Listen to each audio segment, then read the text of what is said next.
To begin with, all the incidents and characters in this story might be fictitious. And any resemblance to you or me might be purely coincidental. The name of the town isn't important. It's the one that's just 28 minutes from the big city. 23 if you catch the morning express. It's on a river, and it's got houses and stores and churches. And a main street. Nothing fancy like Broadway or Market. Just plain Maine. Drug, dry goods, shoes, those horrible little chain stores that breed like rabbits. Also a street for the upper, the exclusive of the town, where the country club set live when they're not at the country club. This is the first Saturday in May, and tonight, the first dinner dance of the country club season. Well, anyway, this house belongs to Brad and Deborah Bishop, two of my dearest friends.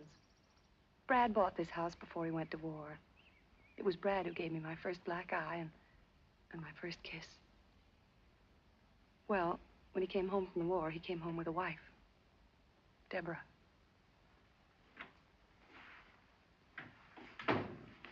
Tomasino said to tell you he found room for your briefcase in the bag. Good for Tomasino. Why'd you have him pack a bag? Because I know these Saturday conferences. They're like Saturday poker games. Don't plan on doing anything Sunday. Strange you're not letting me know when you plan to be away overnight. This is just in case, darling. There's no telling how late it'll be. And I like my own pajamas between me and the sheets in a Turkish bath. You'll phone this afternoon, though, either way, won't you? And leave word, even if I'm not here? Just where might you be when I call if not here? First Saturday in May, remember? Settlement House picnic. That's right, the women's club thing. Like it? Anything to do with kids, you know that. What are you wearing tonight? I got the one you liked so much in Vogue. But if you're staying in town... What color? Black, like you said. Brad, I don't want to go without you. Darling, it's the first dinner dance of the season. If I only knew you were going to be there. I will be if I can, and if I can't, why should that throw you into a panic? What are you afraid of anyway, Deborah? Good morning, Tomasino. Good morning, Mr. Bishop. I'm not in a panic. Well, then. It's just that suddenly the thought of going to that dance tonight without you...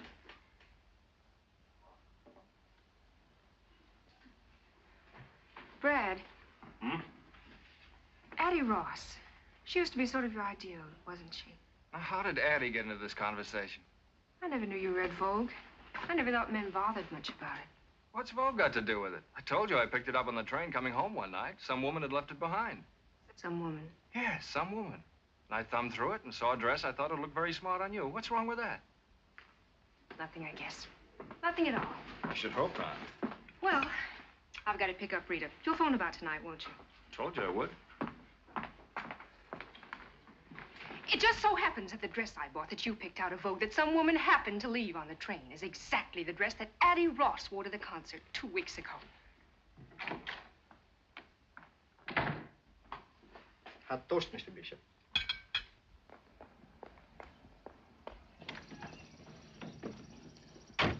She won't stay mad at him long. She's too much in love. Pretty soon she'll be full of self-reproach. Women are so silly.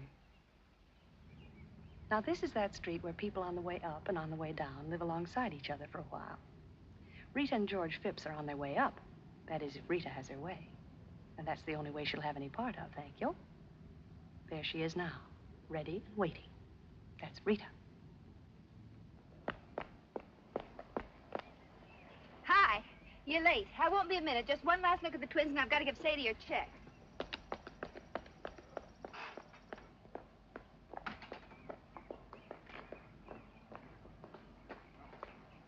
On behalf of the underprivileged children in this town, I'd like to thank you overprivileged ladies for sharing your excess privileges with us.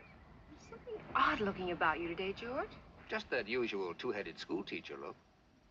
You're all dressed up. Saturday, no school, and you're all dressed up. Just my little old blue serge. First Saturday of trout season, too. Brad says ever since you were big enough to lift a fish. Listen closely. Can you hear the grateful murmur of the trout as they whisper in the brooks and streams? This is what they whisper.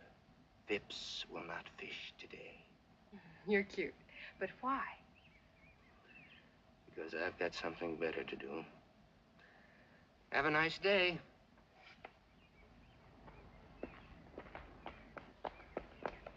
darling. We'll have to stop by the station. I've just got to get my copy off on the 842. Do you mind?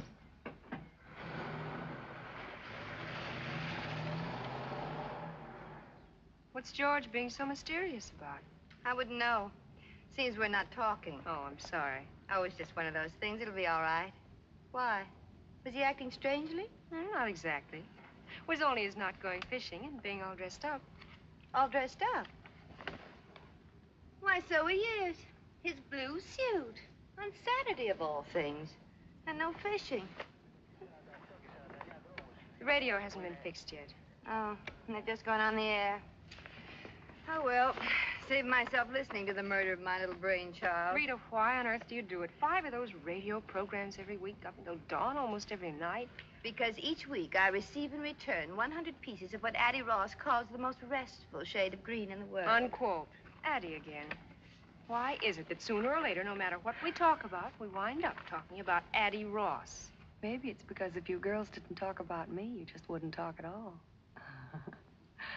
That's right. I'm Addie. I'm the one they just can't help talking about. My very dearest friends, too.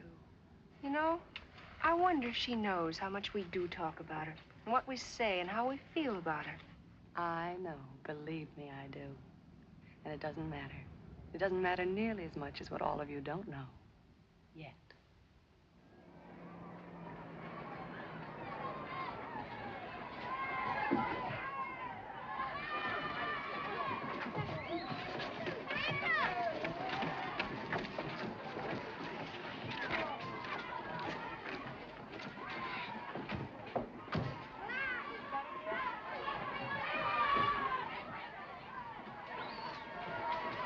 Good morning, Mrs. Hollingsworth. Haven't the others gotten here yet? No, you're the very first, the early bird. I've taken it upon myself to get the children aboard. Oh, good idea, Miss Hawkins. So that when the other ladies arrive, we'll be all ready to go. Fine. They'll only get here.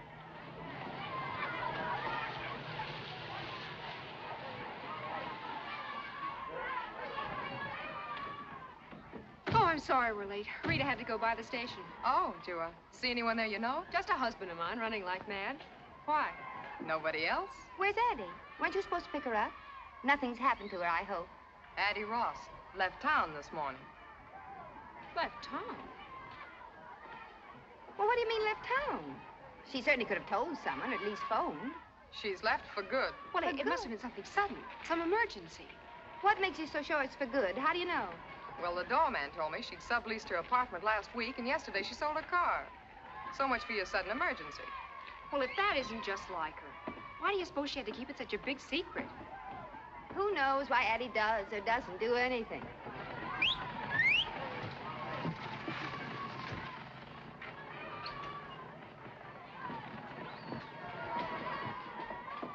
I got a letter for the Mesdames, Bishop, Hollingsway, and Phipps. From the dear departed, I'll bet. Addie's so tactful. She even puts us in alphabetical order. Open it up. No, let's wait. But what? Till we get back. Knowing Addie, I mean, why let her spoil our day? Not my day. Addie Ross never saw the day she could spoil my day. Did I put enough days into that? Dearest Debbie, Laura May, and Rita, as you know by now, you'll have to carry on without me from here. It isn't easy to leave a town like our town, to tear myself away from you 3 dear, dear friends who've meant so much to me. And so I consider myself extremely lucky to be able to take with me a sort of memento, something to remind me always of the town that was my home, and of my 3 very dearest friends, whom I want never to forget. And I won't. You see, girls, I've run off with one of your husbands, Addie. Well, if that's her idea of a joke, Maybe it's she an thinks extremely she's poor kidding. taste, If I I ever must catch say. up with that character, I'll...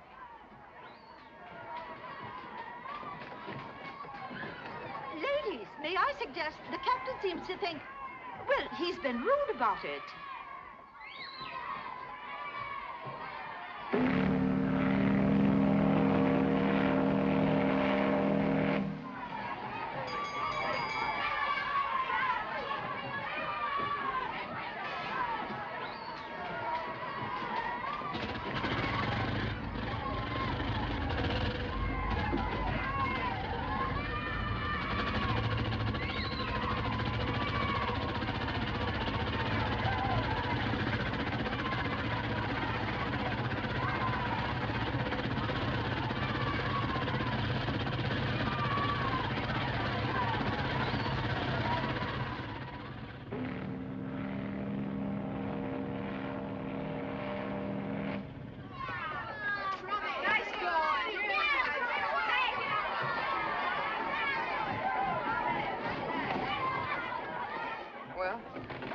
like Addie has crowned one of us Queen of the May. I think it's laughable. Okay, laugh. Ha! Deborah didn't happen to mention why Brad had to go to the city, did she? He hasn't missed a Saturday on that golf course since they got the snow off the greens. All right, kids, get them while they're red hot.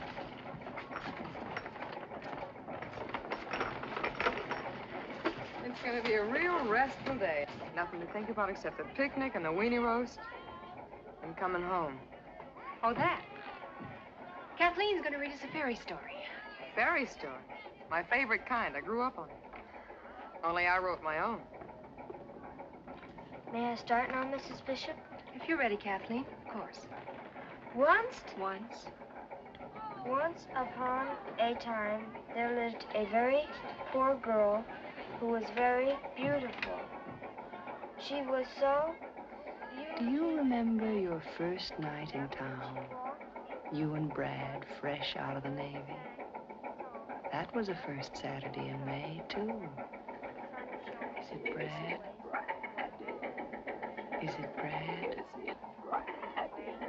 Is it Brad?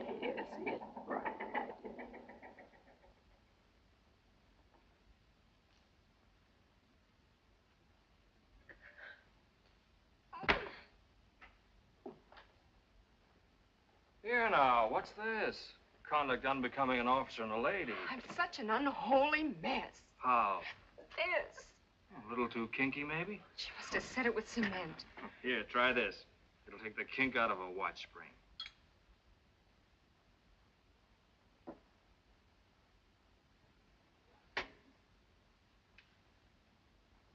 I'm no raving beauty, heaven knows, but I did so want to look my miserable best tonight. The very first time we've gone out together, all dressed up like civilians.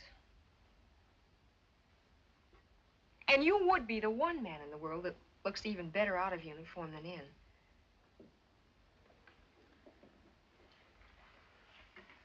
Got the jumps, kid? Quite a day, that's all. Quite a change. Out of the Navy, out of uniform, new home, new town, new friends. Oh, I told that blasted girl I wanted to comb it out soft, making me look even more like a farmhand than I feel. Easy does it. Meeting your friends for the first time. You wouldn't want them to see me like this. I should hope not. You'll be sure to put on a dress. Hey, my tie. You can tie it again. There they are.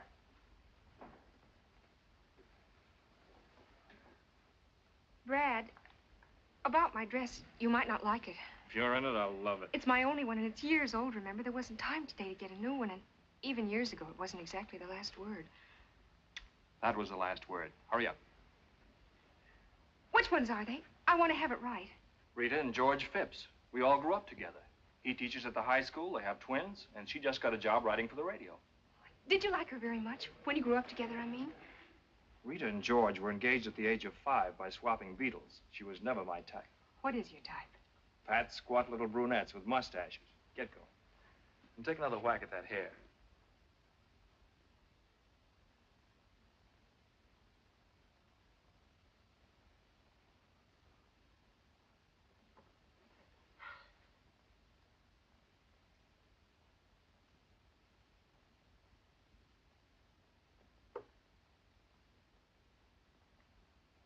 The original will be down in person directly. Brad. Hello, Rita. Darling. George. Hello, Brad. You look fine. I feel Good to fine. see you. Say, what's this I hear about twins? You look like a fugitive from a junior prom. Oh, not next to that, I don't. Brad, she's adorable. My personal share of Navy surplus. She certainly doesn't look as if she grew up on a farm. Oh, darling, I'm sure she took the hay out of her mouth while she's being photographed. Don't be funny, dear. What I meant was that from Brad's letter, I imagined all sorts. Well, anyway, just where on Fifth Avenue was this farm she came from? It's like music to hear you two pick at each other. Oh, we've declared an armistice for tonight out of respect for your battle fatigue. Fine. Well, here it is again, the first Saturday night in May. Here we are. You two, Porter and Laura May, we'll all be together again, just the way it used to be. Well, not exactly as it used to be. It seems there's been a change in one of the characters. Yeah, not exactly the same old Six. Tell me, how is Addie?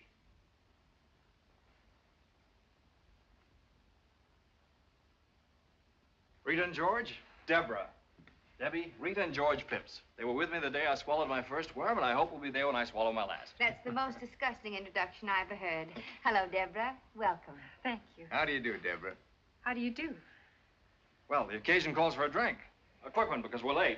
We've been admiring your photograph. Yeah, it's a very flattering one. Maybe it's the uniform. For some reason or other, I always seem to be wearing a full beard in photographs. You know, even in snapshots as a child. Give me a hand, George. Excuse me.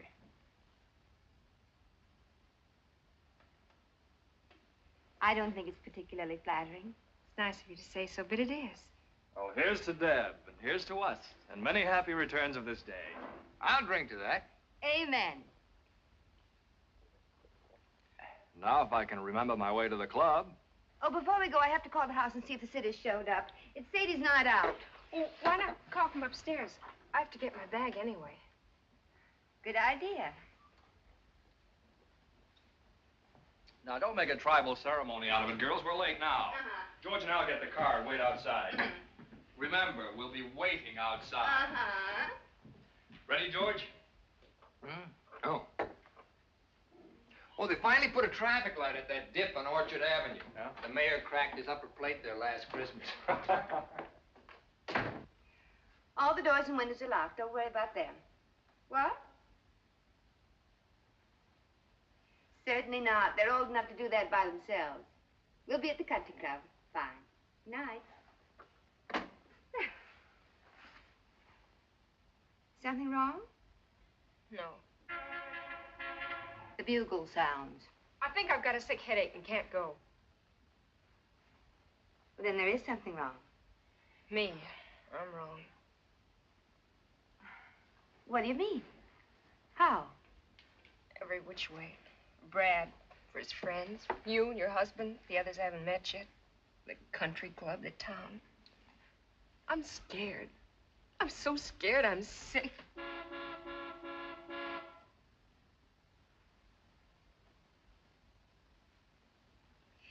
Isn't there a night baseball game or something you children can listen to on the radio? What's going on up there? I'm having a little slip trouble. Oh, hurry it up. Uh-huh.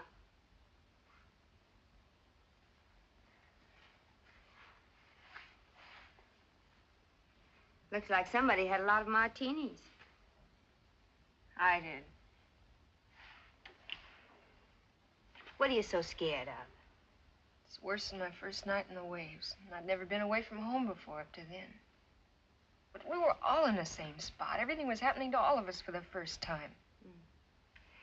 And here you're the only new girl, is that it? Look, you're Brad's wife and our friend. We want you here and we've waited for you. Now, why shouldn't that make you feel safe and secure instead of being scared? Can't be safe and secure by just telling yourself to feel it. Unless maybe you've got twins and a job of your own and grown up with your husband and friends. Oh, I'm sorry. I didn't mean that. Blame it on the martinis. You know, counting ice water, we could squeeze 2 more out of this shaker. Oh, no. No. I've had more tonight than all the rest of my life put together. What was it like at home? Or should I mind my own business? Ever read in the picture magazines about Farmer so-and-so and his model farm, kitchen, and life? Well, it wasn't us or anybody we knew. Papa just get through paying for the thresher and time to start paying on the new separator. Till I was 13, a bus took me 3 miles that way to grammar school. Till I was 17, another bus took me 11 miles that way to high school. And after that, I stayed home. Till one day, I took a bus 58 miles that way to join the Navy and see the world. And meet Bradbury Bishop. And fall in love and marry Bradbury Bishop. Why not? Why not, I said to myself. I was quite a girl in the Navy, head of my class. Hooray for me. Pretty cute in that uniform. That uniform. It's the great leveler. You couldn't tell me from Vassar or Smith or Long Island. I was a girl in the picture on the piano. That isn't me. This is me. What do you people talk about? Years of growing up together, thousands of first names and private memories. How do I fit in? Running a house, making friends, filling the day. Mrs. Bradbury Bishop, what's she like? Fun to be with, smart as a whip, pretty too. No wonder Brad Bishop married her, the lucky stiff. Rita, look at me. Look at my mail-order dress that's 4 years old and awful even then. What am I going to do?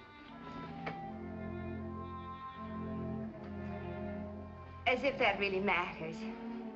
You must think we're an awful bunch of snobs. Aren't you underestimating us a little bit and Brad even more? You know, it's just possible he knew what he wanted and you had it. And if you had it, you've still got it. Oh, I should thank you for the kind words. I can't hear you. Sit up. I said thank you for the kind words. You're welcome. Now, about the dress. Haven't you anything else? Only uniforms. Oh. Well, stand up. The flowers must go. Flowers must go. Have you any scissors?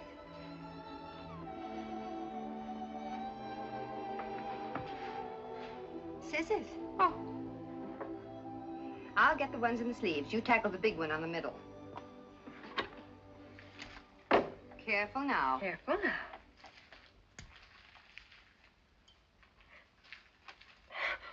Now look what I did.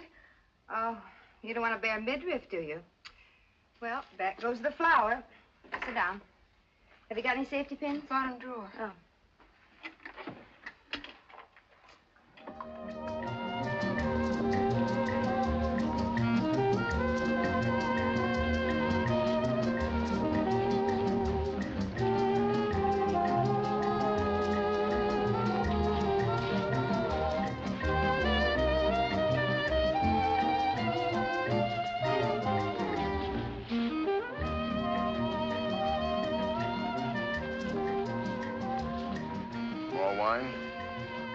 Thank you, no. Not much at dancing makes me nervous. Does it? Whatever I do, I want to do well. Can't do a thing well, leave it alone, I always say. I think I will have a little more wine, thank you.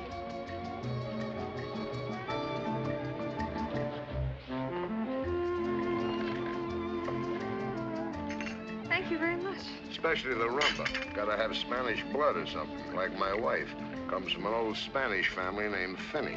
In many South American countries, there are many very distinguished families with Irish names.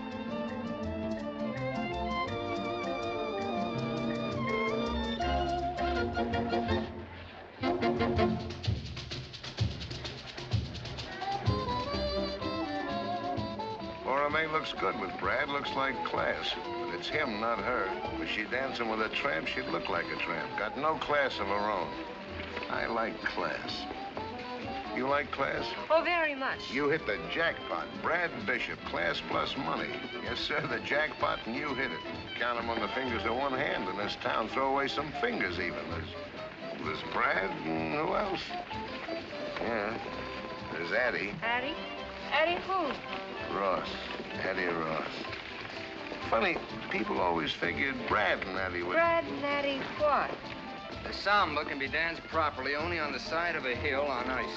Alibi. He was afraid of getting wrinkles in his new suit. Oh, my first new party dress in years. Thanks to my dear wife and her millions of listeners, including the armed forces overseas. Shall we drink to them all? One by one. How about some coffee, Deborah? George, I think your new tuxedo has got class, George. We thank you. Funny thing for a wife to give her husband a tuxedo. Not even funnier thing for a husband to give his wife.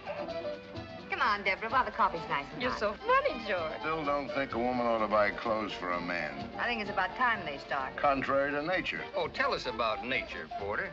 It's a man's world, yeah. See something you want, go after it and get it. That's nature. It's why we're made strong and women weak. Strong conquer, provide for the weak. That's what a man's for. Teach our kids more of that to be more men. And more war.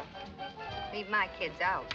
But those standards don't apply to me, Porter, because in this man's world, I'm not a man. I'm a school teacher. Your dance is over. I knew we'd get around to that. All right, school teachers ought to get paid more. And what happens if they're not?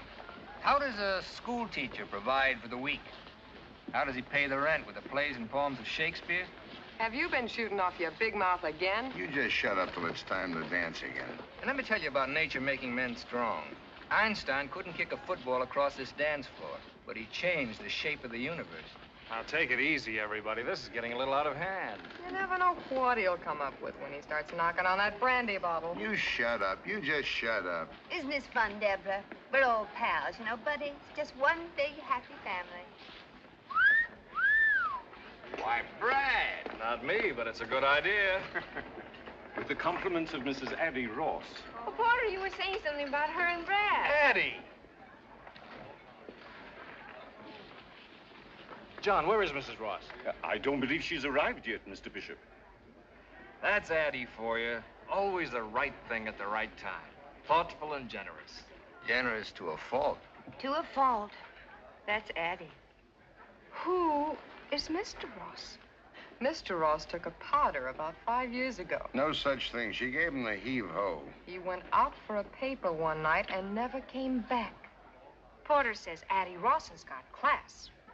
And he knows class, like I know navigation. You stick to your guns, Porter. It shows a healthy instinct. You may call it class, but what Addie has is taste. I can buy taste. Addie's got class. Taste and discrimination. Women usually get them out of magazines, but they're part of Addie's natural equipment. Also fog lights, white sidewalls, and a heater. Isn't it fun, Deborah, when the boys all agree on Addie Ross and George Washington, nobody else? You girls put your noses back in a joint. I want to propose a toast. First half of the glass to Deborah. Welcome home, darling. Amen, baby. And the rest to our absentee hostess, Addie. Perfect.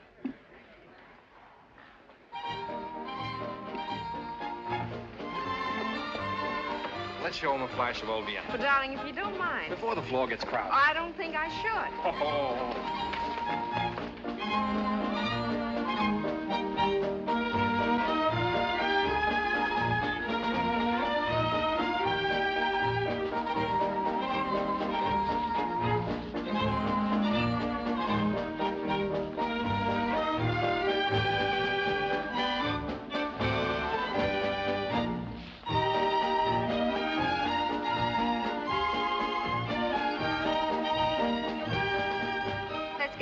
George. Something tells me this is going to be quite a waltz. Brad. Having fun? Brad, listen. Hold on, baby.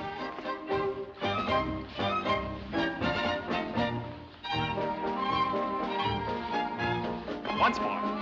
No!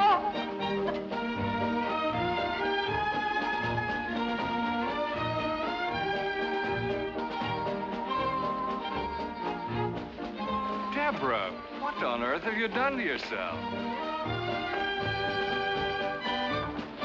Brad, let me handle this.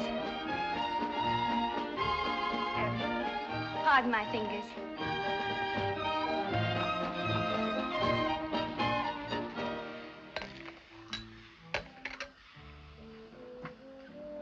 Here, drink this. What is it? A new inner tube. There you are. I think that'll be all right. Thank you, Miss Jenkins. You're welcome. Rita, will you take me home? You've got the idea that everybody out there is watching that door waiting for you to come out. Maybe not, but Brad is. Then it's because he's worried about you. Because he's ashamed. In front of his friends, ugly and pinned up, drunk and sick. Oh, I wanted so much to be what he wanted, to do what was right. Like Addie Ross, the right thing at the right time. But I didn't, I couldn't, I've humiliated her. What happened tonight could have happened to anyone. Don't you realize that? Then take my word for it. Come on.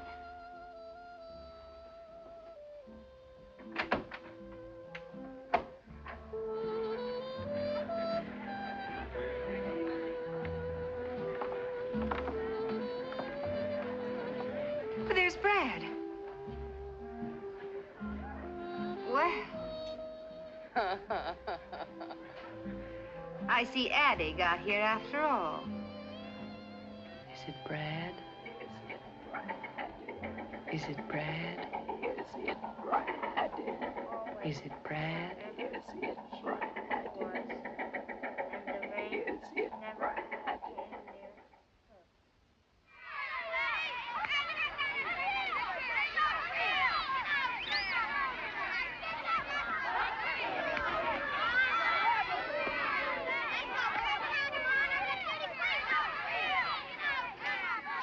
expect us back too soon. We kids are going after everything from sardines to wolves.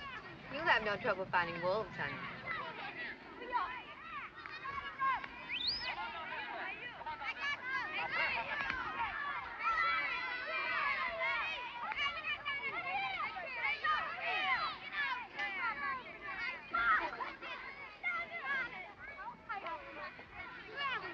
Almost lunchtime?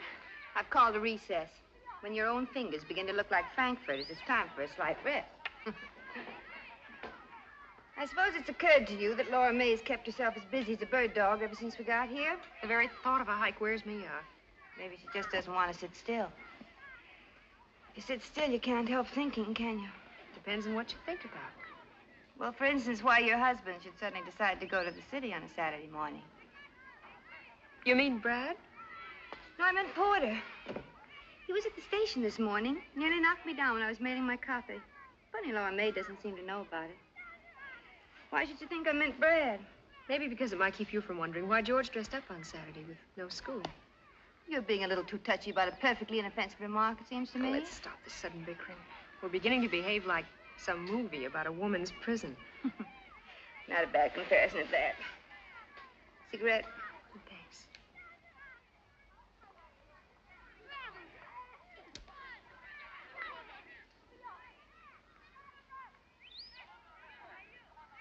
Why didn't George go fishing? Why didn't George go fishing? And why the blue suit? Why the blue suit?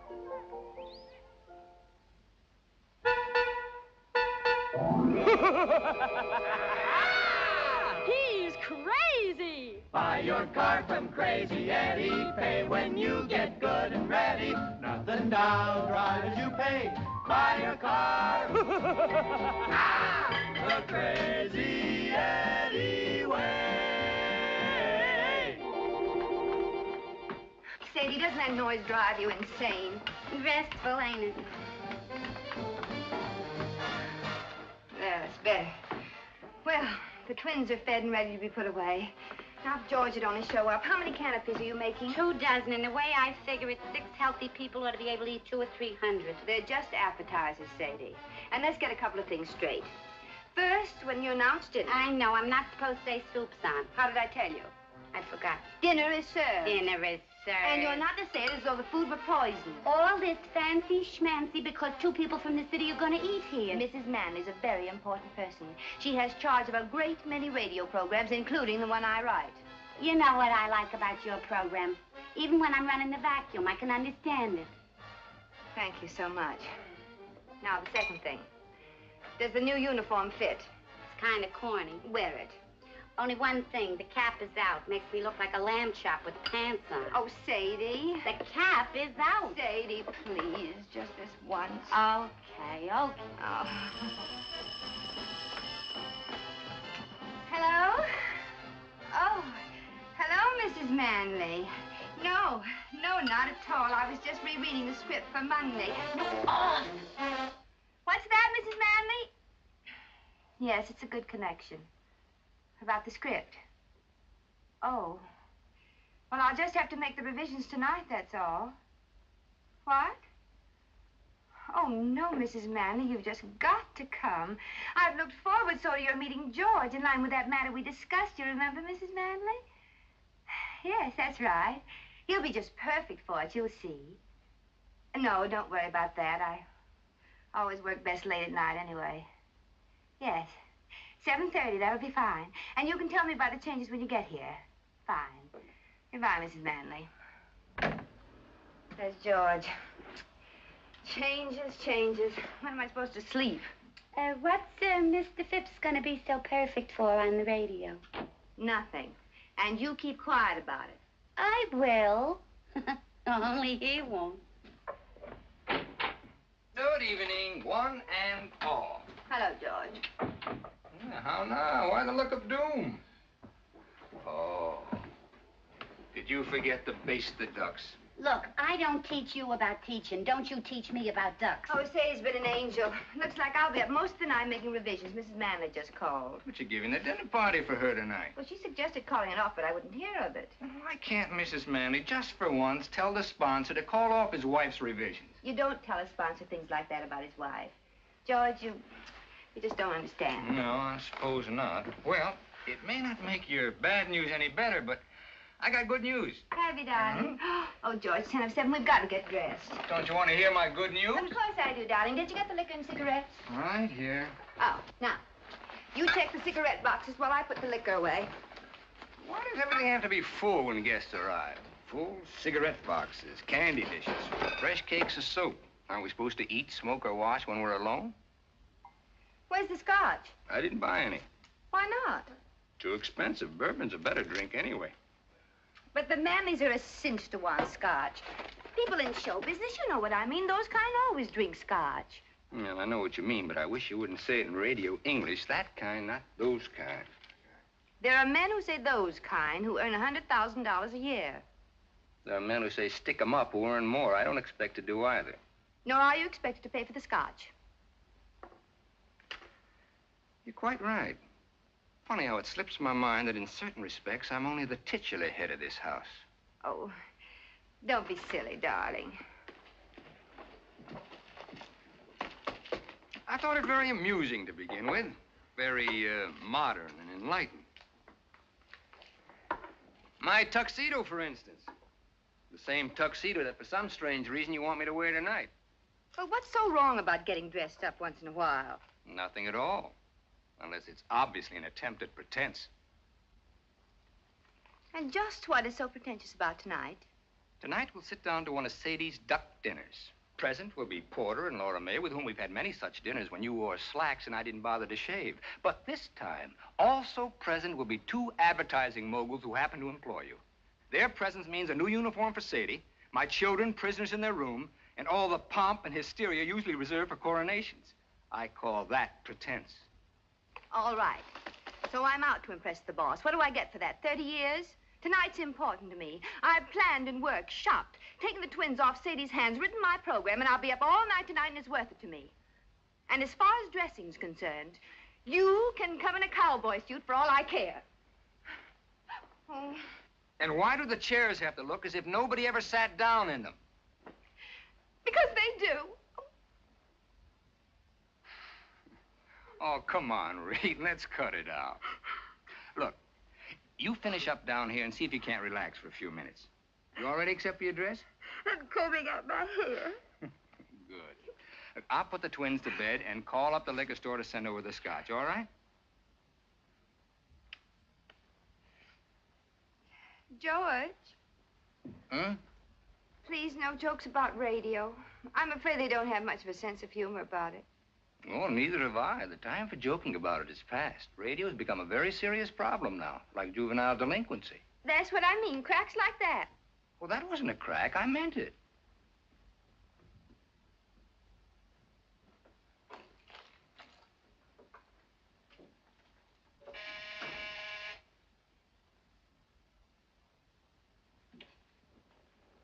George! George!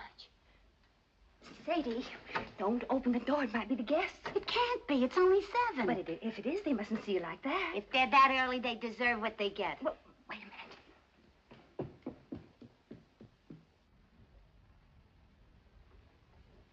minute. Hiya, Sadie. Hi, Leo. Well, Mr. Phipps. Mr. Phipps. Yeah. Sure smells good. Wish I could say the same for you. It's for Mr. Phipps. Looks like a present. A present? A present? What's up? Wasn't sure I heard you call. It's for you. For me?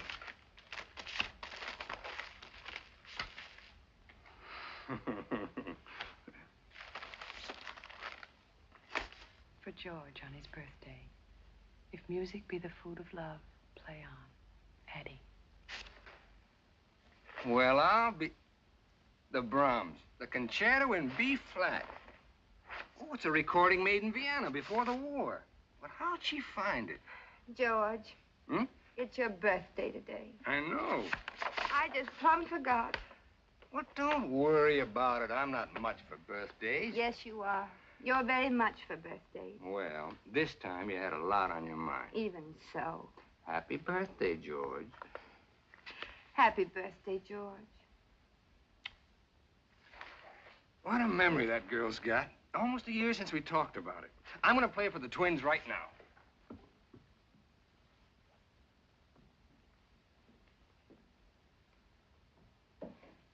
Sadie. What? You didn't by any chance make a layer cake for dessert tonight instead, did you? You know we got Cherry's Jubilee. You read it to me out of a book. That's what I thought.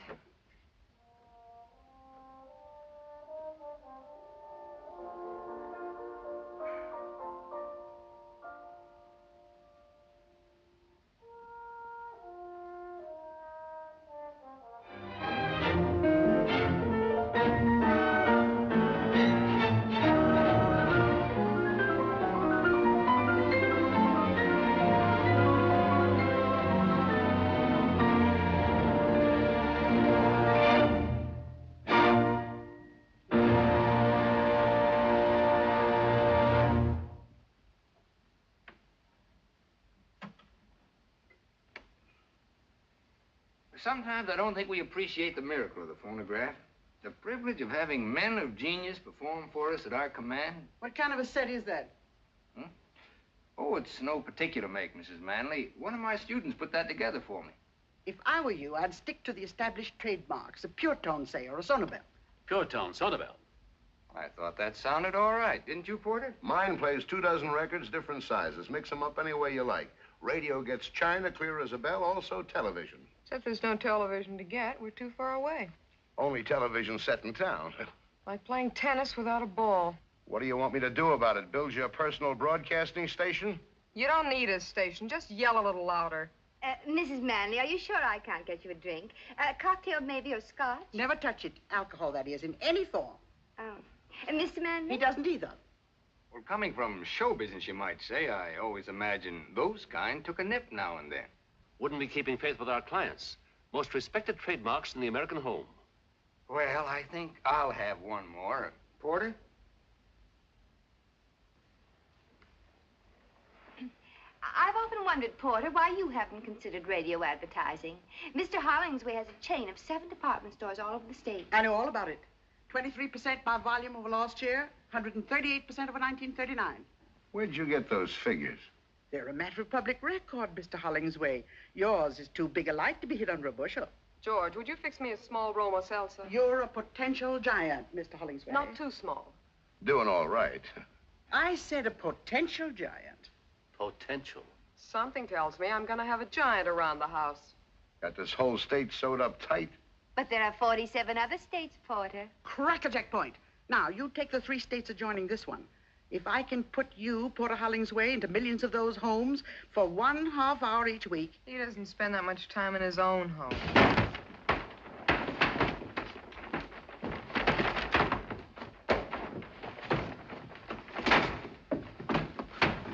Excuse me. I told you the screen was a crummy idea. Soup's on. Thank you, Sadie. Mrs. Manley? All right.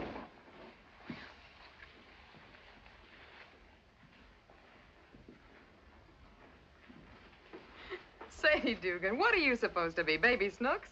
Hiya, Laura May. Get a load of that calf. I can't wait to tell Ma. Laura May, would you sit there, please? Come on, sit down.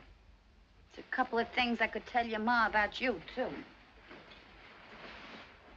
This quaint situation belongs in a true-to-life drama. Are you two related? No, we just had the same governess. You kill me. Oh, well, this is just a small town. You know, everybody gets to know everybody. If you don't mind crossing the tracks. Oh, by the way, Sadie's quite a radio fan. Listens all the time. Now, that's very interesting. All the time, eh? Keep it going night and day. Tell me, what are your favorite programs? During the day, anything. Anything? Anything that keeps my mind off my feet. I see. And at night? In bed, I listen to the police call. But you can't understand them. They're in code. I sleep like a baby. How you gonna put me in her house a half hour every week? But, Porter, she's not a housewife. Still, they have a great influence over housewives. Sadie may not realize it, but whether or not she thinks she's listening, she's being penetrated. It's a good thing she didn't hear you say that. And after penetration comes saturation. And when she's saturated, she'll find herself saying, Madam, I suggest that you buy our washing machine at Hollingsway's. Not Sadie, and I've seen her when she was saturated to the eyes. You don't know what they're talking about. Just shut up and eat. Okay, Giant.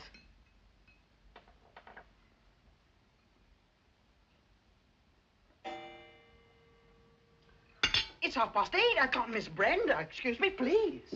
Where is she? Radio. Confessions of Brenda Brown. One of ours. Wait a minute. Here, you better let me do that for you. I've got to tell Sadie to hold the ducks. Sorry to eat and run like this.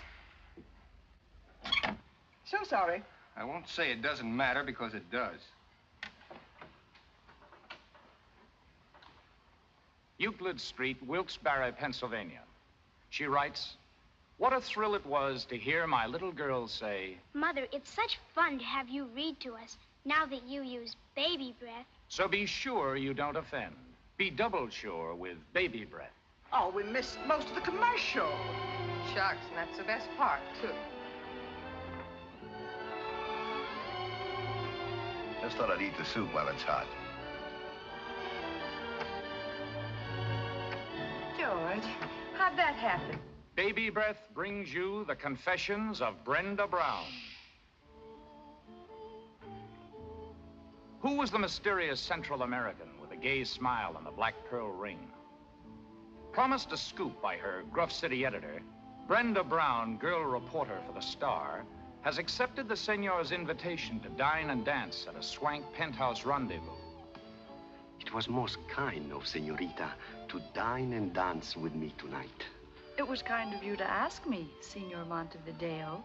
Please, call me Armando. If you like, Armando. Gracias. That's Spanish for thank you. Gracias.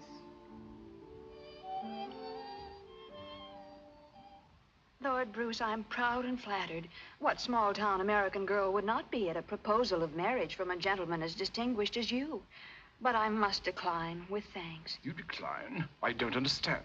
We have Lady Bruce to consider. Invalid though she is, and though you've been married in name only for many years, she is your wife in sickness as she was in health, and must not be cast aside. I see. Besides, I am a registered nurse. It is my chosen profession, my duty, and much as my personal feelings from time to time. You and I, my dear Lord Bruce, must remain just another case. Another case in the notebook of Linda Gray, registered nurse. Listen next week for another chapter in this amazing human document. Linda Gray is brought to you by Protecto, product of the Duro Enamel Company. Remember, one thin coat of Protecto after bathing guarantees... This is the Allied Broadcasting Company. Enough? Might as well turn it off. There's nothing but music from now on. My, that was fun. 2 whole hours. Linda ran over almost a minute. The 3rd time in a month. 3 minutes gone. 1 full commercial. Gone for good. Well, some more coffee, anybody? George? Some more coffee, anybody? I just asked everybody, dear. Well, time to go home. George. Already? Seems as if you just got here. Come on, Giant. Back to the beanstalk. Get your coat. I'm ready. Been such a lovely evening, my dear. Pleasant company. The duck was fine. But of course, eating out here off your laps is gypsy fashion. The time just flew by. Tempo Fugit. Right, Professor? Almost. And our little hostess has her work to do. Oh, it's not so much.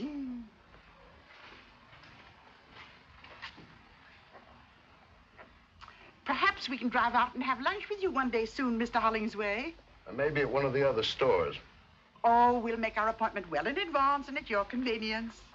You're gonna be a giant. Relax and enjoy it. I hope you listen conscientiously, my dear, particularly to Linda Gray. You can learn a great deal about writing. Yes, they are well written, aren't they? Why, they're perfection. Didn't you think so, Mr. Phipps? Well, I beg your pardon. I wasn't listening. We'll see how much of an expert you are. Which of the programs did you think was the best? They all sounded pretty much alike to me. I thought you were a student of good writing. Oh, he is. He's given courses in the university. Well, then, which was the best? Mrs. Manley, I wish you wouldn't ask me that. Why not?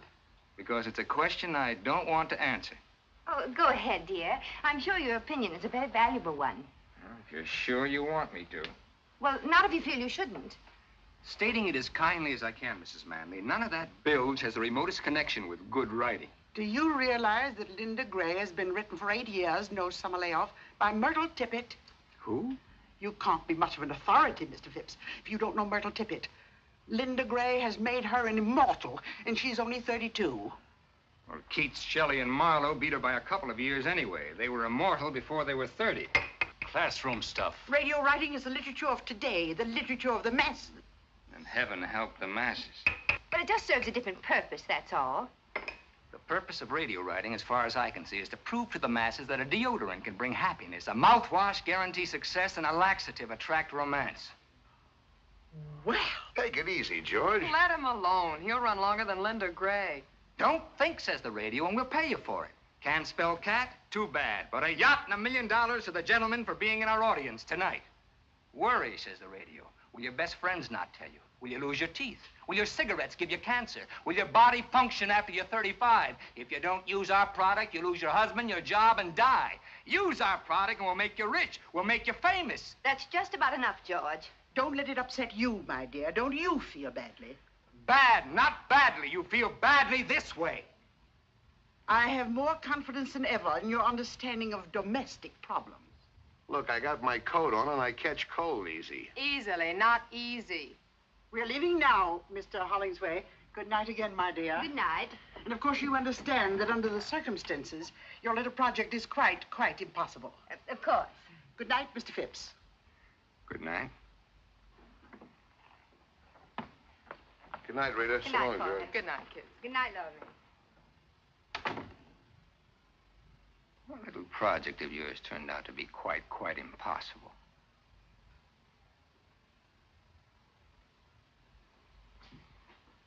I'll take care of tidying up. You better start your revisions. It's all right. I'm sorry about this. I know how much it means to you. Well, it couldn't be helped, I guess. Oh, George, it would have been so simple to say something non-committal. Not for 3 hours, it isn't. I held back all night. Anyway, she doesn't blame you for it. Didn't she tell you not to feel badly? I wasn't thinking of myself. Well, then what can she do to me? Report me as being un-American? Radio's like a religion to those people. When you attack it, you attack their faith. And once they feel you're against them, they're off of you for life. There's no making it up. Why should I want to make it up? Why should I? Oh, nothing.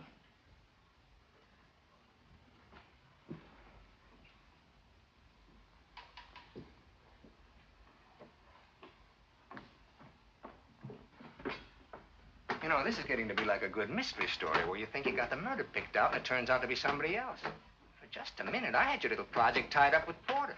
But now the clues seem to point to me. In some weird, unimaginable way, I was to prove irresistible to Mrs. Manley tonight. I was to impress her and win her favor. Isn't that so? But why? To what purpose?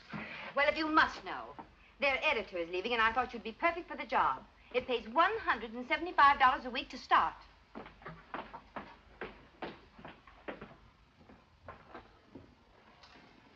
Come here.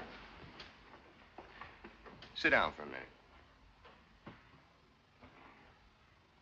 Look, Reed, let's put aside my nausea at the idea of working for the Manleys. Let's put aside my personal likes and dislikes. They're not important.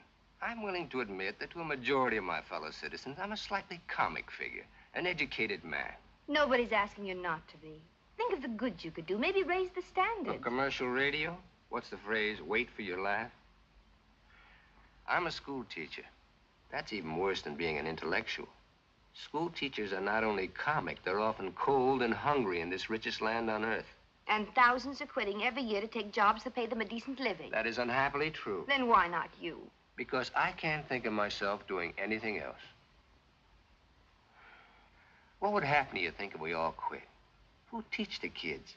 Who'd open their minds and hearts to the real glories of the human spirit, past and present? Who'd help them along to the future? Radio sponsors? Comic strips? At that, I've been luckier than most. Even without what you earn, I've managed to keep our heads above water. It's quite a strain over a period of time with the water lapping at your chin. And that's where you've been a great help. You've made it a lot easier for both of us. I'll admit it has upset my male ego from time to time. And your overdeveloped sense of taste and discrimination, which is apparently equaled only by that of Addie Ross. Let's try to keep Addie out of this one. I am fed up with taste and discrimination.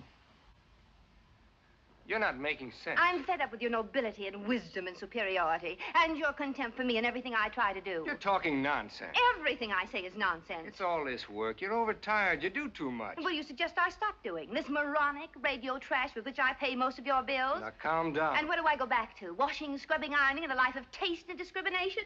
I'm fed up with Addie Ross. What's it all about, really? If music be the fruit of love, play on. Give me excess of it, that surfeiting the appetite may sicken and so die. From Twelfth Night by Mr. Shakespeare, which Addie and I played in high school. I thought it was a very clever note. And there was more to it than a childhood memory. Yes, there was, but we won't go into that right now. We're going to get a few things straightened out once and for all. Sit down. Yes, Professor. Sit down.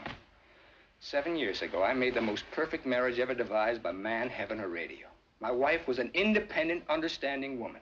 We thought the same thing about everything, from baseball to Brahms. In those 7 years, I was never contemptuous of you. I was proud. But when that drooling pap began to change you, when your independence turned to fear, when I watched you snivel and grovel around those 2 walking commercials, I didn't like it. And I don't like it. I don't want to be married to Linda Gray, Brenda Brown, or even Myrtle Tippett. I want my own wife back.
All that running, hiking, and baseball, your feet must be ready to drop off.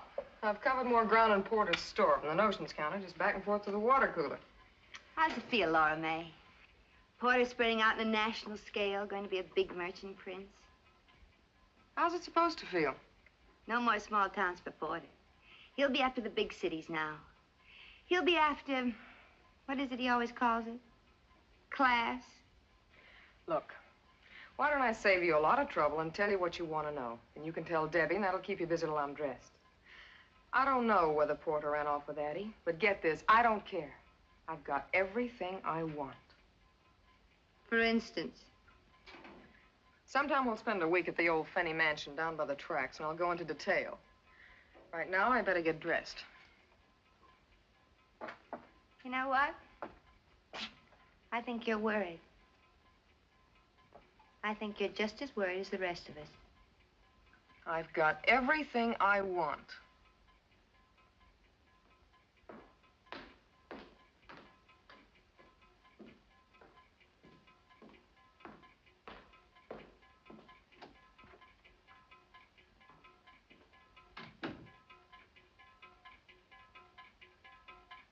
Maybe you haven't got everything you wanted after all.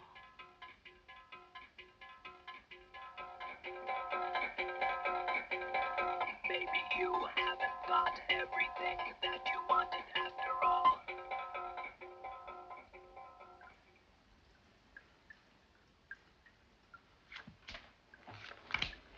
Your bet.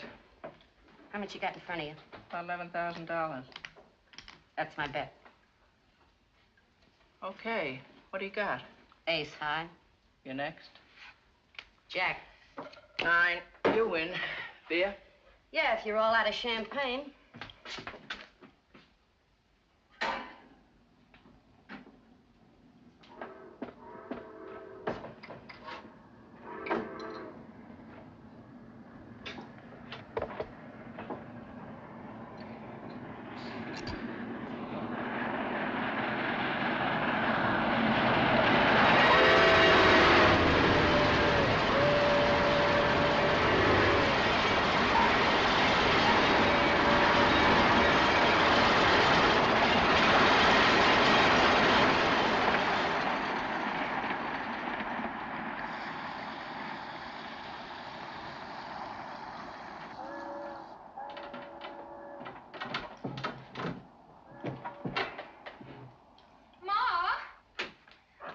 She's going out with Mr. Porter Hollingsway. Does she have to stay in the bathroom for almost an hour? You oughtn't to run around like that. You'll get consumption. Laura May, leave your sister get in the bathroom. After all, I've got a date, too. A respectable date. That's your sister you're talking about. I don't care. I think it's disgusting. He's 35 if he's a day. I wish I was that disgusting again. Your sister knows what she's doing. Oh, sure. They all know what they're doing. They're always going to wind up being supervisors or buyers or something. Well, Porter Hollingsway knows what he's doing, too. Laura May, didn't you hear what Ma said? And how do you think I feel having my friends talk about my sister? Your sister's a decent girl, like I hope you are. And there's nothing wrong in going out with the boss. If it'll bring a couple of bucks into the house. Nothing wrong. No, nothing wrong. Then she'll wind up with a steak dinner, and that's all. Are you looking for another snack? Ma, will you please make her get out? Oh, all right. Laura May. Yes, Mother? You don't own that bathroom, you know. There's other people in this house. But you're such a quiet little thing, dear. One never knows you're about. I still think it's disgusting. How do I look? If I was you, I'd show more of what I got. Maybe wear something with beads. What I got don't need beads. What's your new job gonna be? Something secret, like a spy? Something you can't talk about in the office? All right, so I'm gonna disgrace the fair name of Finney. Wait till it snows and throw me out in the street. I'm beginning to think your sister's right. And to think a daughter of mine... How many payments are you behind Not that icebox? for all the ice boxes in the world. They can come and take it away. Though heavens knows it's one of the few joys I have in life. They're not gonna take it away, and I know what I'm doing. Well, remember, you're my daughter and a decent girl. Come on, Ruby, lay off her. It's him. I guess so. You got everything? Where's your purse? Right there. He's out in front, in a car a block long. Well, what are you waiting for? Relax. He just blew us on again. That ain't Gabriel. Relax. My nerves can't take this. Laura May, what are you waiting for? That's what I was waiting for. Sadie, would you be good enough to answer the door? Well, my union don't like me doing this kind of thing for free, but okay. Anybody wants me can come in and get me. This ain't a drive-in. Well, I never. Hello, Sadie. Hi, Porter. Good evening, Mr. Hollingsway. Good evening. I see you know Miss Dugan. You just didn't know my last name was Dugan. But I don't believe you know my mother, Mrs. Finney. Mother How do you is do? Mr. Hollingsway. How do you do? Won't you sit down? Well, the table's reserved for 7:30. It's after that now. Yes, you are late, aren't you? I won't be a minute. Just get my bag. Your bag is... It's a cold night out, ain't it? Not bad.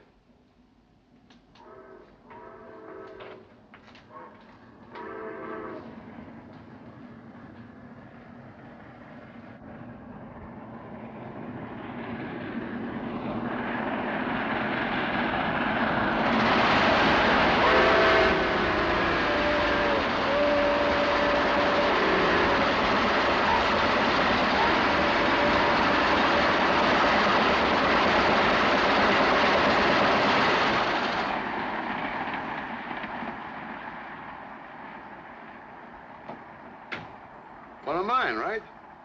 Uh-huh. Giant size with a super freeze box, right? Uh-huh. How long you had it? How long they been on the market? A couple of years. Yeah, that was one of the first. Uh-huh.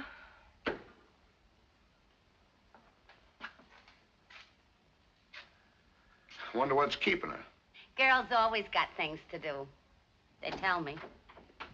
Why, there it is. silly of him. Ready? We're late. Good night, Mother dear. Don't wait up. Thank you, Sadie, darling.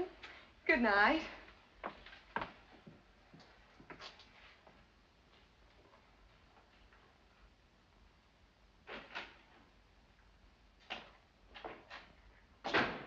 Thank you, Sadie, darling.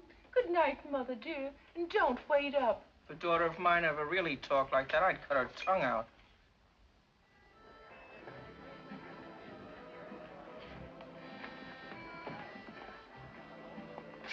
There you are, Mr. Hollingsway.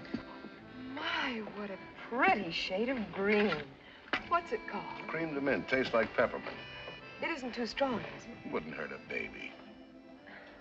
Well, I'll just have to trust you.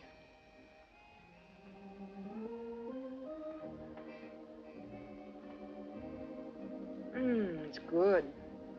Oh, my. When I think of all the wonderful things that you know about that I've never even heard of. Got a few years head start. Now, don't you go making yourself out an old man, Mr. Hollingsway. Let's make it porter. Why, the way I look at it, a man isn't really grown up till, say, 35 at the least. Yeah. This is a very nice place. I've heard about it, though, of course, I've never been. I come here all the time. With other young ladies you want to talk to about new duties at the store? Let's not talk business. I thought that's what this dinner was for, Mr. Hollingsway. We'll get around to it.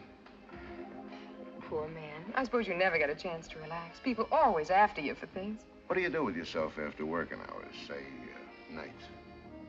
I have my family and my friends, of course. Boyfriends? Isn't that getting a little personal? Oh, a girl like you, I'll bet there's plenty. Who's out in front? I don't happen to be one of those girls that talks about her private life, Mr. Hollingsway. And what I do in my private life is my own personal business and nobody else's. How about another drink? Oh, no, really, I Why, don't think it's Porter Hollingsway. Don't get up. Hello, George. Are you here alone? Well, Rita, of course. Funny, we called your house, but you just left. Addie's with us. Addie. It was a last-minute idea. We figured you'd probably have a previous engagement. Whose idea? Addie's? As a matter of fact, now let me think. May I have a cigarette, please? Huh? Oh, here you are. Oh, thank you. Thank you, Mr. Phipps. George Phipps. This is Miss Finney. How do you do? Hello, Miss Finney. Been here long? We just got here. Well, didn't you see Rita and Addie go by? They were a few steps ahead of me. Just now? Well, I'm sure they saw you, but you probably weren't looking their way. Not that I blame you. Say hello on your way out, why don't you, hmm? Yeah. Love to. You have such nice friends. He's a school teacher. He hasn't got a dime. Oh. You were saying something about another drink. It's getting stuffy in here. I want some air.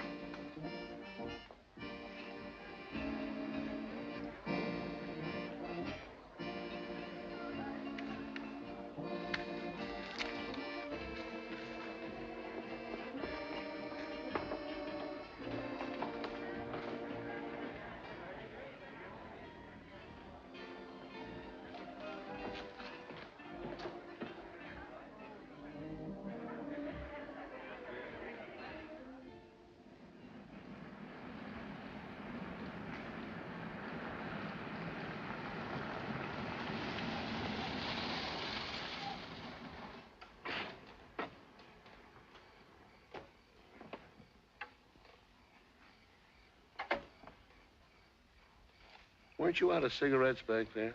Didn't you ask George for one? Did I? You're smart. Thanks. Plenty smart. We gonna talk about business now? Let's look at the view for a while. Miss Lipke is leaving next week. Yeah, And if Miss Goldberg moves up, you'll need a new assistant supervisor. like flies around honey. Hmm? You and your boyfriends. I thought we settled that. I want to talk about it some more. What makes you so interested in my boyfriend? What do you think? Which is the ashtray?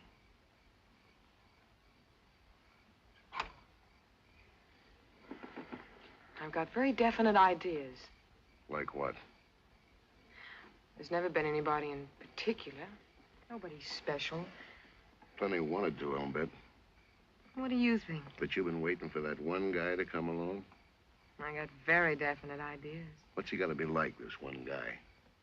Someone that wants to marry me more than anything else in the world. You sure got wrong ideas about things. They may be wrong. They're definite. Well, tomorrow's another working day.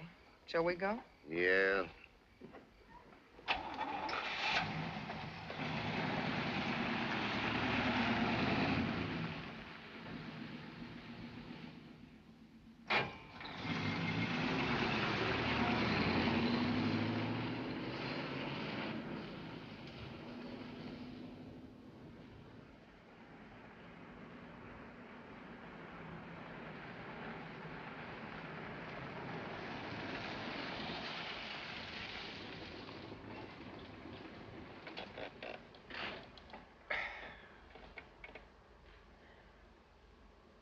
Well, home again.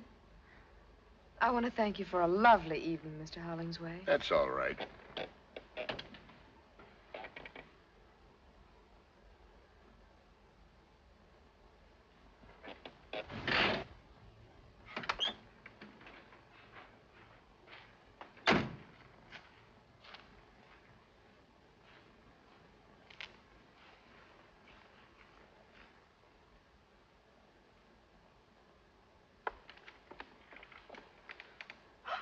Oh, now look what I've done. My best nylons. Too bad. Oh, I must have caught on a nail or something at the restaurant. I hope you don't mind my bringing it up, but could you remember about Miss Lipke leaving and Miss Goldberg moving up? What about tomorrow night? If you'd like. I'd like. 7:30.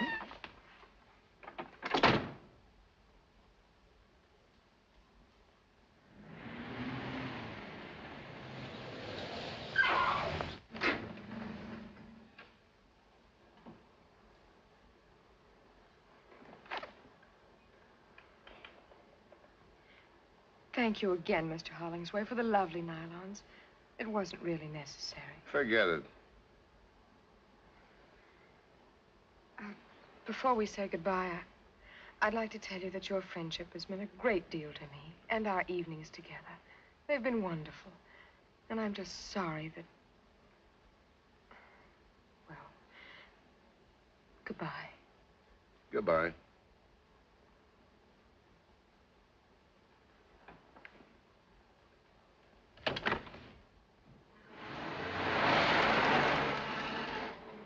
Oh, Mr. Hollingsway! Oh, I'm terribly sorry. How stupid of me. After all my graceful speeches, I forgot my nylons. They're in the bag. I know.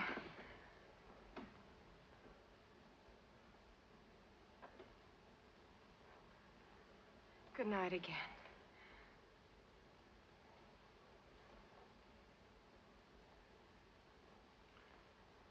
Goodbye, Porter.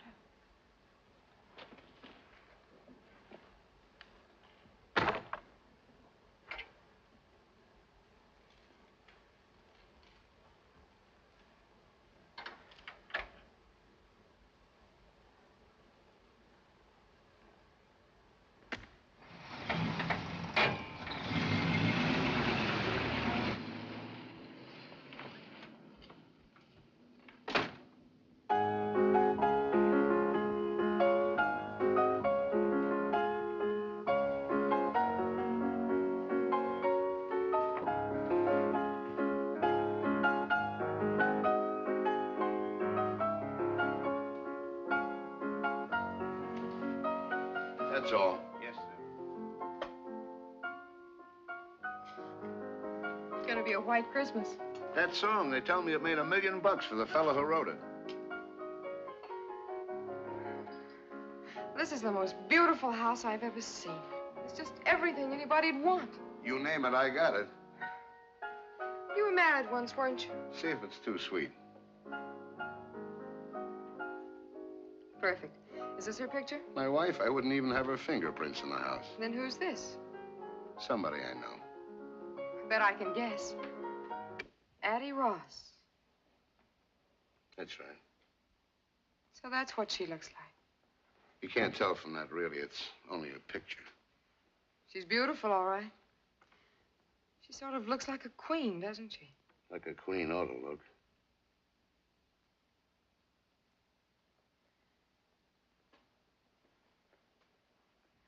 I imagine you must be very good friends. I helped her with some investments. She gave me this last Christmas. Almost a year ago.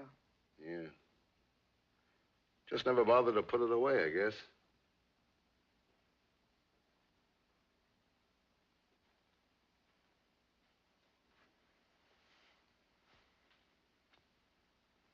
Porter, You know how I feel about you.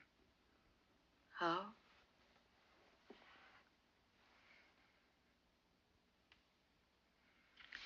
I'm only human, you know.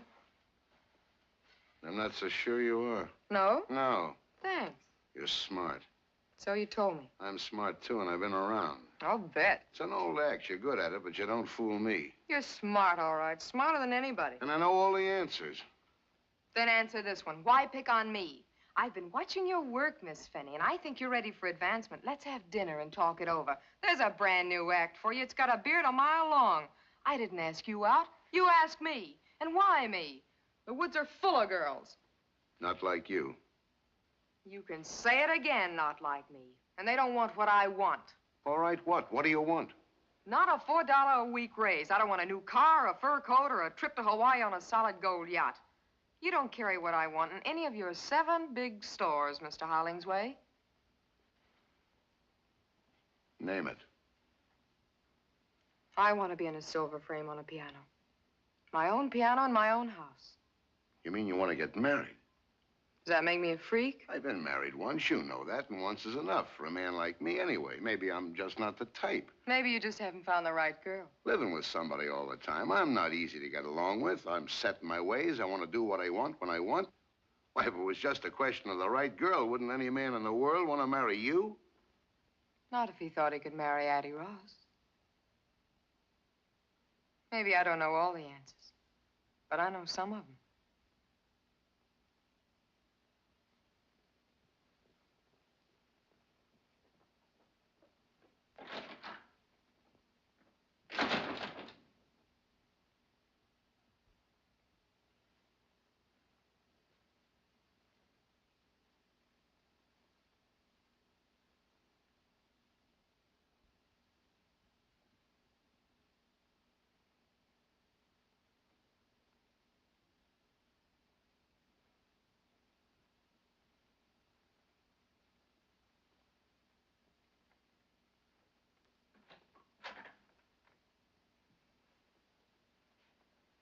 It's late. I better be getting home. Okay, if I call you a cab? Beats walking in the snow.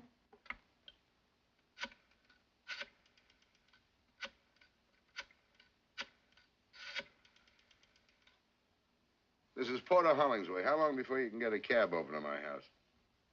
Okay, hustle it along. And say, put the charge on my account. Yeah. Be just a minute. Sounds like you keep the cabs pretty busy with this kind of thing. The reason I keep an account is because I do a lot of business with them, store business. Well, don't get mad. You just keep needling me. I'd insist upon paying for that cab myself, but I'm in no spot to be proud. From tomorrow on, I count the pennies. What's tomorrow? The day I start looking for a new job. I'm not gonna fire you. I'm gonna quit. What do you want to do that for? That's a silly question, coming from a man who knows all the answers. None of the others quit. Why should I? Is that it? Don't let it worry you, Porter. Maybe it's just a new twist in the same old act. There's the cab. I'll take you to the door. You stay where you are. This time it's goodbye and no kidding. Maybe you're right, Porter. Maybe I'm a fool. But maybe you're the biggest fool in the world.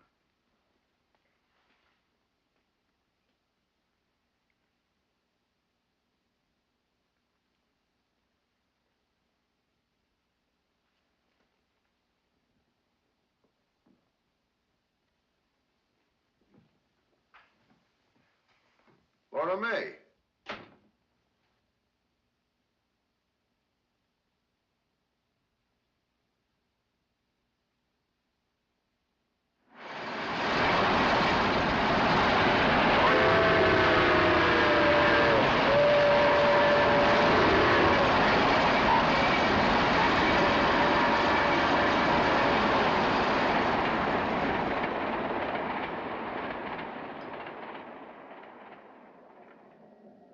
Happy New Year. Happy New Year.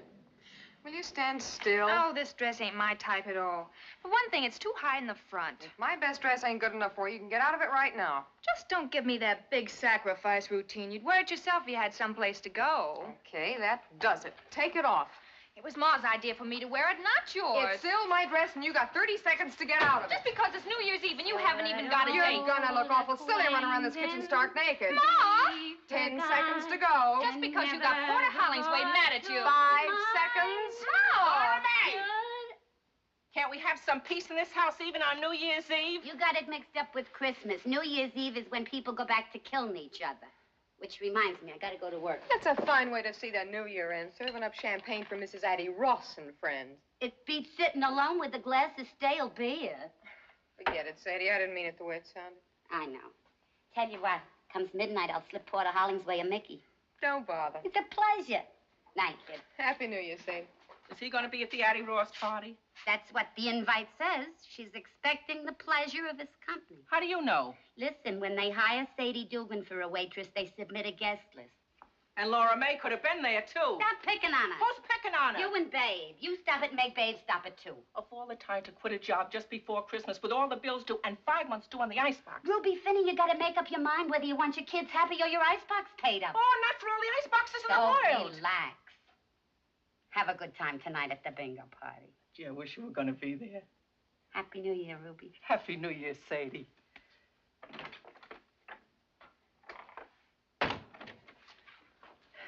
You sure you don't want to come play bingo with me? Thanks, Ma. I'll be home before midnight. Oh, you don't have to on my account. I'm going to bed early. Well, I better go get dressed.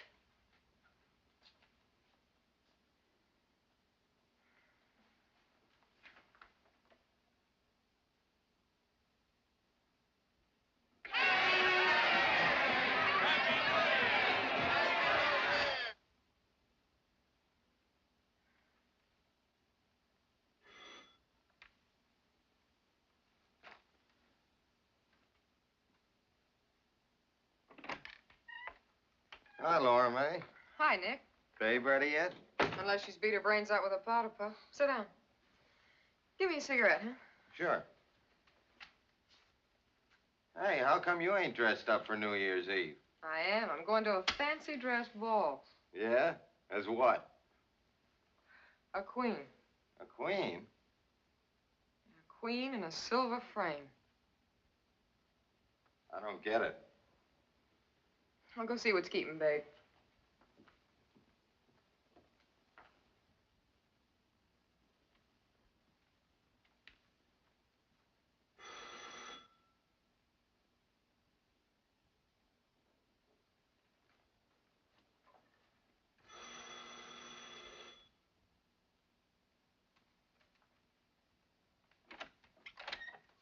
Who are you? Where's Miss Finney? Well, she'll be out in a minute, Mr. Hollingsway. We met somewheres? Not exactly, Mr. Hollingsway. I work in your shipping room. You waiting for Miss Finney? Yes, sir. What's your name? Nick, Nicholas Butler. We're just good friends, kind of, Miss Finney and me. But I worked in your shipping room 3 years, Mr. Hollingsway. Baboon face. This is my sister, Babe. My real name's Georgiana. Oh, what do you say, babe?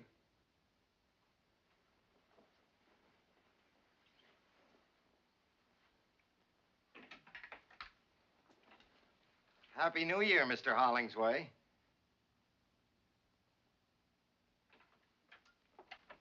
I thought Baboon Face was waiting for you. He used to. I gave him to Babe. He goes with a dress. Have you got another dress? Why? I want to take you to a party. Addie Ross's party? Yeah. Maybe she wouldn't like that. She said she'd be delighted. She must need another waitress. I told her we had a date and not to expect me if you'd made other plans. We haven't got a date, and I haven't made any plans, so why don't you just run along? We could go someplace else. No. Why not? You know why not. These are for you. Thanks. Put them on. I'm not going anywhere. You wouldn't want to let them die. I'll put them in the icebox. The orchids ain't paid for either.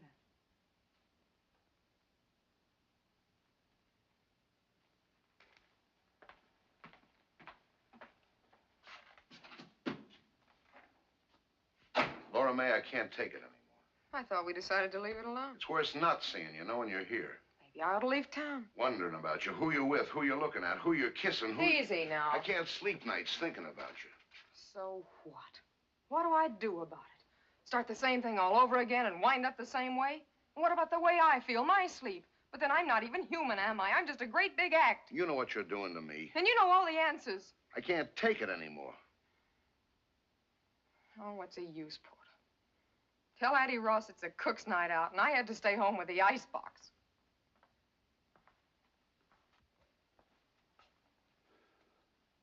Okay. Okay, you win. I'll marry you. How about it?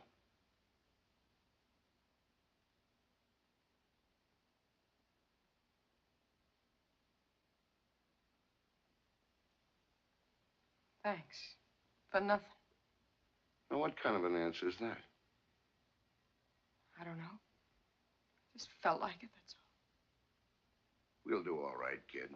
We're starting out where it takes most marriages years to get. Out in the open, no jokers. You'll see. You've made a good deal, Laura May. Laura May, honey, if you want me, I'll be over at the Callahans playing. Happy New Year, Ma. We're gonna get married. Bingo.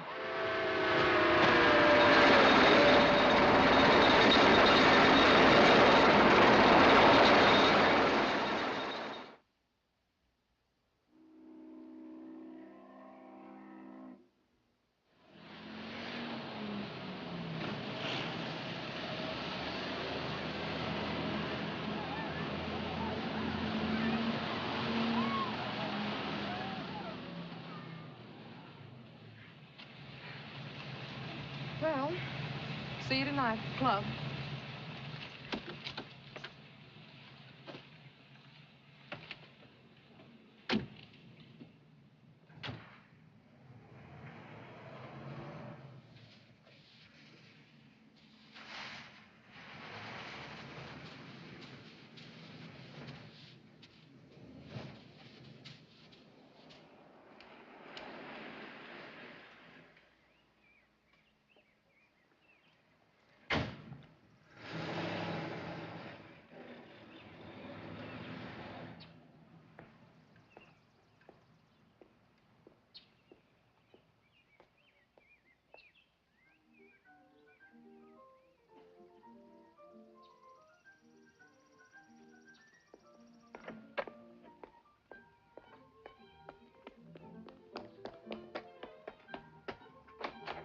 George? Hello there. George. George, darling. Here, what brings this on? Oh, George, I've got to know something. There's something I'll just die if I don't know right away. Oh, wait till I turn No, over. no, don't. Don't ever turn it off. That wonderful music. Have you been drinking? Tell me right away this minute, George. Tell me the truth. About what? Why didn't you go fishing today? On the phone. And you never dress up when there's no school. Why the blue suit today? Well, now, there's a little story connected with that. Mrs. Phipps, you want it on the telephone. It's her. Who? Who's this? The one with the husband. Mrs. Manley. Oh, tell her I'm not in. She called you twice this afternoon. Not if you don't want me to. Talk to her. Hello? Hello, Mrs. Manley. Yes, so I hear. I wasn't home. Turn it up. I see. Now, look, Mrs. Manley. That woman doesn't change the cheese her husband manufactures. Why should she change what I write? No, I'm sorry. I said I'm sorry. I will not work tonight. Because, Mrs. Manley, my husband doesn't like me to work on weekends. Yes, he's right here. But he's not twisting my arm. I made up my mind all by myself. No, you'll have the copy Monday. Goodbye, Mrs. Manley.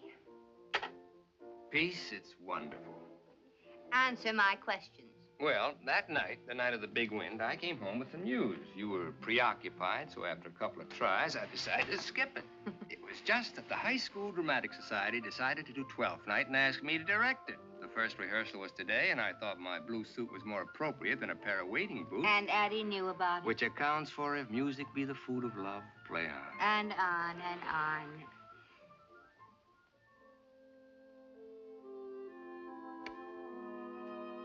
Good evening, Thomasino. Did Mr. Bishop call? Lady called up. Leave this message. Mr. Bishop's secretary? Didn't say, Mom.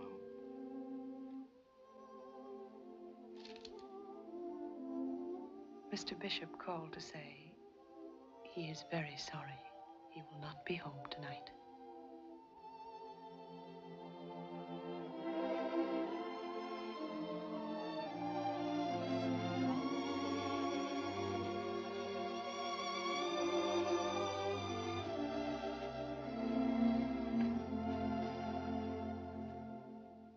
And here are the results of the 8th. The winner, number 7, Hoop Skirt. Second, number 3, Pennywise. Third, number 6, Pound Foolish. Hoop Skirt paid 16. You ought to use a walkie-talkie. It don't make so much noise. That was the last race. Sadie's right. That track's crooked. It isn't a track. It's the horses. They fix things up amongst themselves. How come Porter's so late tonight? Want a drink? Some of that green peppermint stuff. Cream de mint. I can't stand it. Never could. I love it. 7:30. He's never been this late. Ma, Porter may not be home at all. You mean tonight? Any night. I think he's gone away for good. With somebody else? I don't believe it. I do. Porter would never leave you for good, and not for another woman. Why not? Because he's in love with you. What? Because he's just plain crazy in love with you. Are you out of your mind? I thought I heard soft voices in here. Hello, Porter. What's the fight about this time? Furs, jewelry, or cash? My children and me never fight. Fix me a drink, will you? I'm tired. And the reason we never fight being, my children know that I know what I'm talking about. Maybe your father, Joe Finney, wasn't exactly a saint. May he rest in peace. But I learned about men from him.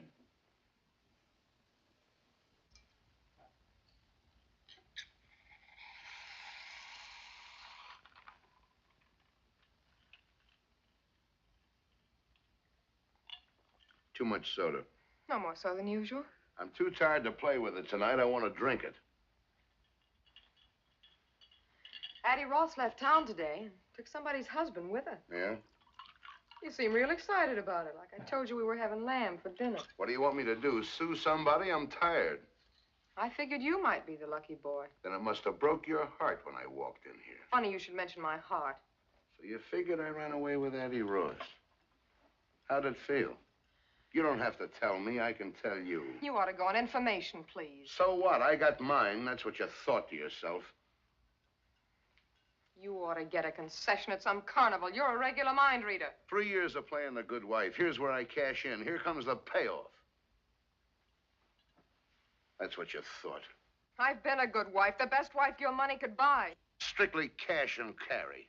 Isn't that what you wanted? Isn't that what you told me? Out in the open, you made a good deal, kid? Did you ever stop to think, Porter, that in over 3 years, there's one word we've never said to each other, even in fun? To you, I'm a cash register. You can't love a cash register. And I'm part of your inventory. You can't love that either. I asked you to marry me because I was crazy about you. You didn't even ask me. I've been a good husband. You got everything you want. If you'd only asked me, if you'd only made me feel like a woman instead of a piece of merchandise. Did you give me a chance to? All you ever showed me was your price tag. You better get dressed. We're meeting the others at 8:30. I'll be ready when you are.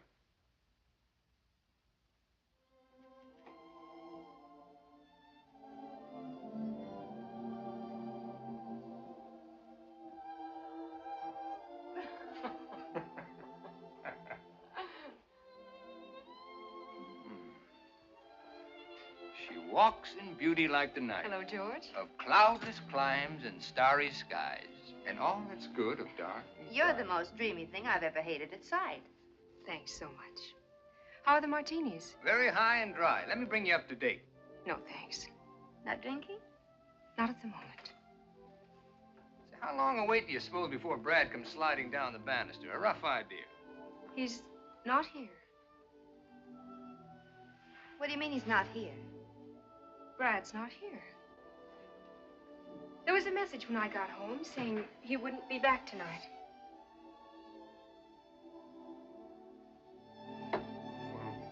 Perhaps you'd rather not go without him. Why not? Well, Then how about having just one with us before we leave? Thanks. I feel fine just as I am. oh, a tiny one for medicinal purposes against the night air, huh? She doesn't want one, George. Well, then, shall we?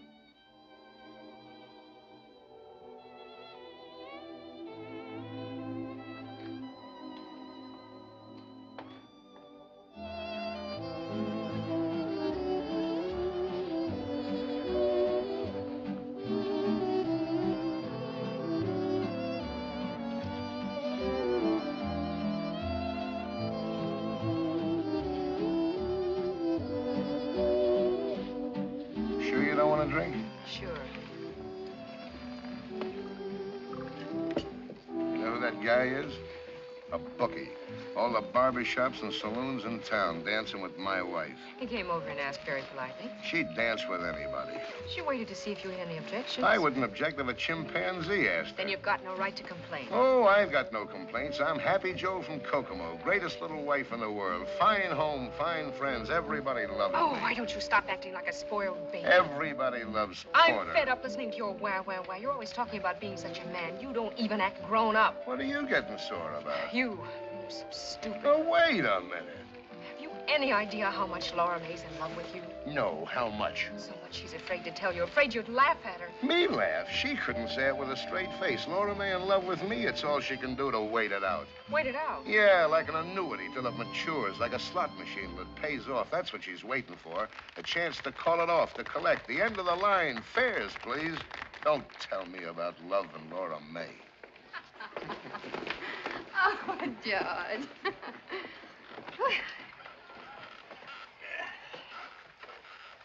There's a fine, relaxed atmosphere at this table. As if there were a body hidden under it. I'm sorry. Oh, I was only kidding. What was it you called Addie down at the pier? The dear departed? Well, maybe that's who's under the table. Only it's Brad. Deborah, why are you letting all this nice cold champagne fizz itself to death? It sounds like one of your quotations, Professor. Can you give me something fitting for the occasion? Well, why not make up your own? It's more fun. I don't understand this conversation at all. How drunk am I? Thank you very much, Mrs. Hollingsworth. Let's do it again sometime. And thank you, Mr. Hollingsworth. Yeah. He seems pleasant enough. Who is he? A business associate of my mother's. He's a bookie. Your mother bets with him. Will everyone excuse me, please? I think I'd like to leave. I'll drive you, Deb. I'd rather go by myself if you don't mind. What's going on here? Shut up. Why not spend the night with us, Debbie? Thanks just the same. Will somebody tell me what this is all about? Later, I'll tell you later. Don't you know, Porter? No. Come on, let's go for a little walk. No, I want to tell Porter what he doesn't know.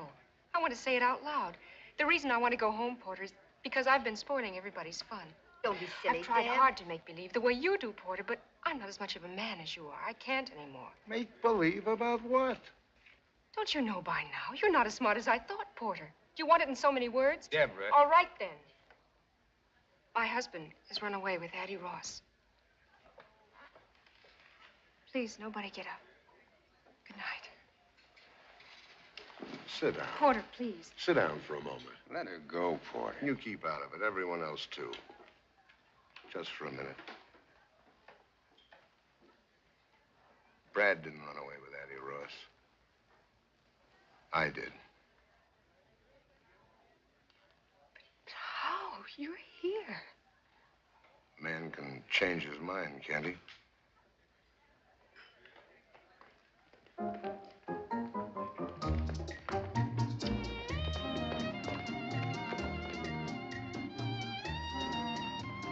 Porter, you're quite a guy. Thanks. She'd have known in the morning anyway. She'll have had a tough night. She's just a kid. Dance with me, George. Rita, do you mind just another minute? Okay, you got it. They all heard me say I ran away with another woman. You've got everything you need. You can take me for everything you'll ever want. Like always, Porter, when you start knocking on that brandy bottle, you'll come up with anything. I guess I stopped listening. Because if you said something, I just didn't hear it.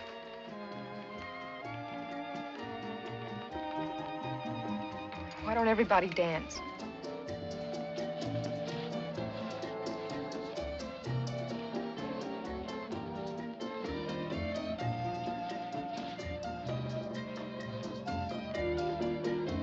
Laura May. You big gorilla. Let's dance.